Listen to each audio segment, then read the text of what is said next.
Parcel আসছে আর আমি unboxing করছি, করতে করতে হয়রান হয়ে গেছি। তা আজকে এই যে কিছুক্ষণ আগেই কিন্তু এটা পরপর দুটো দুটো পার্সেল এসছে। তা তোমরা ভাবছো যে এই এত বড় বক্সের ভেতরে কি আছে। এই বক্সটা খোলার পরে এটার ভেতরে যেটা আছে এটা দেখলে কিন্তু তোমরা সবাই অবাক হয়ে যাবে, এটাও কি আবার অনলাইনে অর্ডার দিতে হয়। তো চলো তোমাদেরকে ঝটপট করে তাড়াতাড়ি করে খুলে দেখাই। স্টার্টিংটা কাটবো কোথা দিয়ে?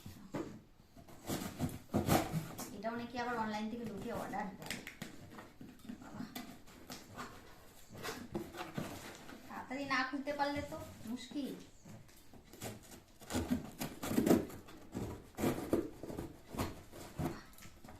এইটুকুনি একটা জিনিস সিল করেছে কি পরিমাণে। ও মাই গড, বাক্সর ভিতরে আবার বাক্স দেখো। হাসিও পাচ্ছে, বাক্সের ভিতরে বাক্স। আবার এই বাক্স খুললে কি আর একটা বাক্স বেরাবে নাকি?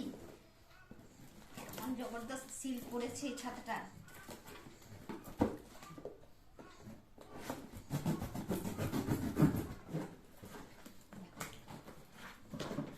বাহ, গেটআপ দিয়ে ভরেছে কি পরিমাণে দেখো।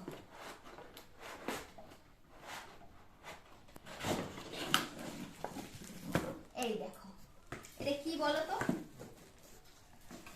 এটা হয়েছে নারকেল তেল। এইটা যেহেতু কাচের শিশি তার জন্য কিন্তু এতগুলো বক্সের ভিতরে বক্স করে করে কিন্তু প্যাকিং করেছে, কারণ বাড়ি খেলে কিন্তু এটা ভেঙে যেতে পারে।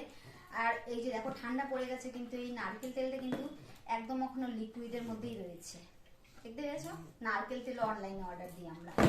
আর আরেকটা যেটা এসছে এটা দেখাচ্ছি তোমাদেরকে। একটা তো এসছে আগের দিন যেটা দেখিয়েছি, এই যে কুর্তিটা আমি পরে নিয়েছি, একদম ফিটিং আর পারফেক্ট হয়েছে আমার।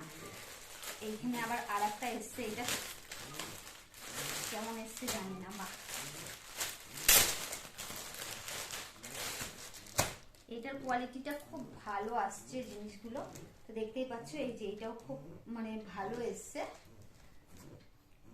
তো চলো, ভালো লাগলে অবশ্যই শেয়ার করে দিও। বাই।